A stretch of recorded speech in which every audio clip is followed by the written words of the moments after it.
Apariencia clásica. Al no poder acceder a toda esa información, cualquier medición sobre el sistema lo ve como si estuviera en uno de varios estados clásicos posibles.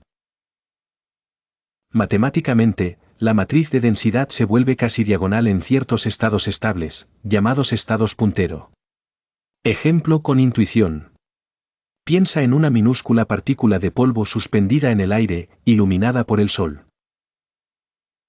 Los fotones que la golpean rebotan llevando pistas de su posición y movimiento. En tiempos absurdamente cortos, esas pistas dispersas en el entorno hacen imposible observar una superposición macroscópica de la partícula. Resultado, la ves en un lugar definido. ¿Qué explica, y qué no? Sí explica, porque los objetos macroscópicos parecen seguir las leyes clásicas, porque no observamos superposiciones gigantes, porque algunas bases de estados, los puntero, son estables frente al entorno, inselección, o selección inducida por el entorno. No decide, qué resultado concreto obtendrás en una medición. La decoherencia te dice por qué los resultados parecen clásicos, pero no elige cuál aparece. Esa elección final depende de la interpretación de la mecánica cuántica, colapso objetivo, muchos mundos, cubismo, etc. Este proceso se denomina inselección, selección inducida por el entorno, y determina por qué ciertos estados, llamados estados puntero, se mantienen estables. ¿Entonces el gato de Schrödinger nunca existió?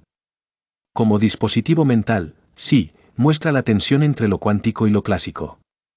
En la práctica, un gato está acoplado a miles de millones de fotones, moléculas y vibraciones.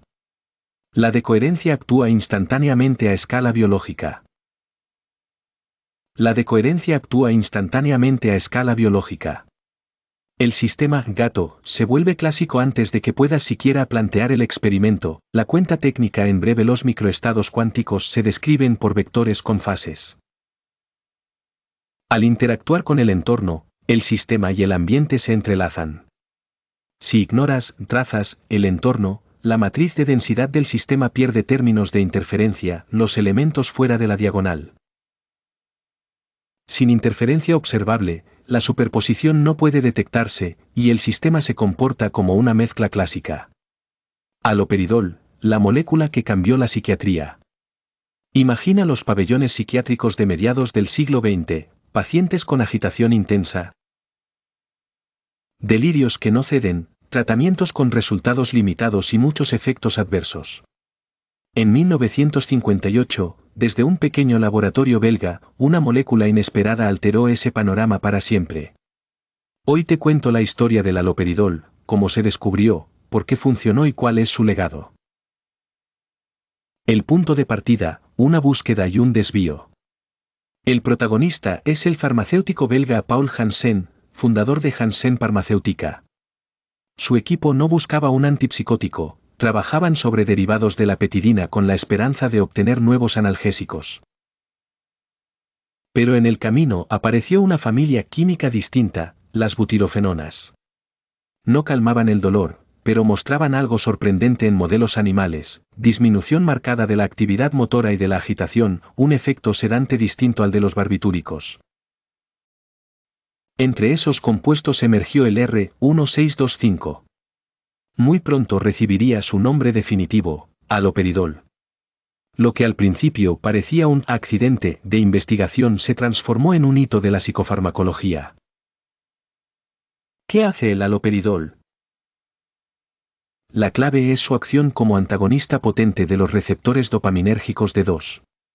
En términos sencillos, bloquea la señalización de dopamina en vías del cerebro que, en exceso, están implicadas en psicosis y delirio. Ese bloqueo reduce alucinaciones, ideas delirantes y agitación. A diferencia de sedantes generales, el haloperidol modula un sistema específico, la dopamina, y por eso sus efectos clínicos son más dirigidos. 1958, de la mesa de laboratorio al hospital. A finales de los 50, los primeros ensayos en Europa muestran una mejoría rápida de síntomas psicóticos y del comportamiento disruptivo.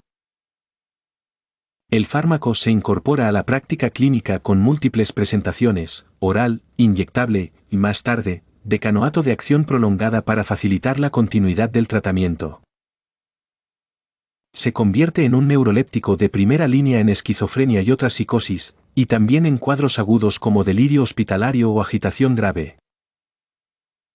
Para la psiquiatría de la época, el impacto es enorme, reduce internamientos prolongados, facilita la atención ambulatoria y abre espacio a terapias psicosociales. Lo que antes requería contención física o sedación profunda, ahora puede estabilizarse con una intervención farmacológica específica. Un cambio de paradigma.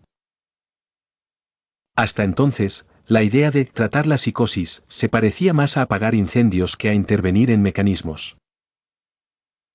El haloperidol, junto con otros descubrimientos de la década, impulsa una concepción biológica de los trastornos psicóticos. No explica por sí solo la enfermedad, pero ofrece una herramienta reproducible que actúa sobre una diana concreta. En términos de salud pública, significa menos crisis, menos reingresos y más oportunidad de rehabilitación. Luces y sombras clínicas. El éxito trajo un precio.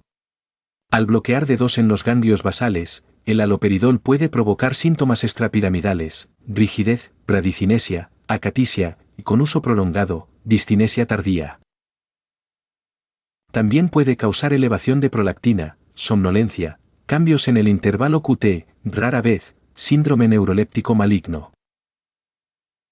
Estos riesgos obligaron a mejorar dosis, monitorización y a desarrollar protocolos para manejar efectos adversos. Con el tiempo llegaron los antipsicóticos atípicos, con perfiles distintos sobre dopamina y serotonina, generalmente mejor tolerados en lo motor. Aún así, el haloperidol se mantuvo por su potencia, su rápida acción en urgencias y su costo accesible.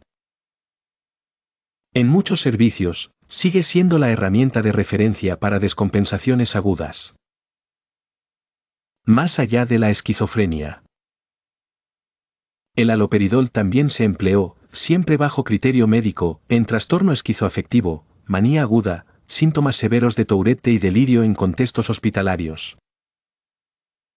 Su versatilidad y presentaciones lo convirtieron en un fármaco de amplio espectro dentro de la neurología y la psiquiatría clínica. Cada indicación exige valorar cuidadosamente beneficios y riesgos, así como alternativas disponibles. El legado de Paul Janssen. La historia no es solo una fórmula química.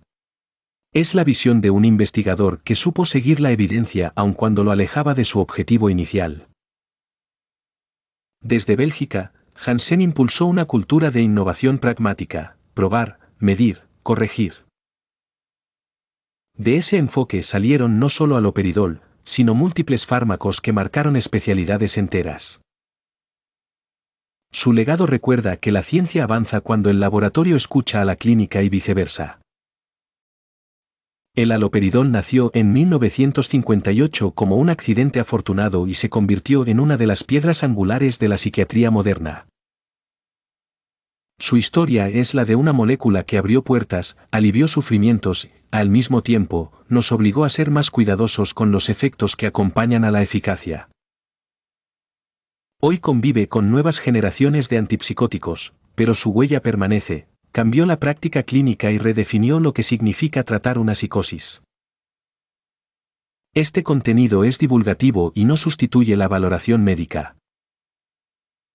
Si te interesa que profundicemos en mecanismos, efectos adversos y comparativas con antipsicóticos atípicos, dímelo en comentarios y armamos un episodio dedicado.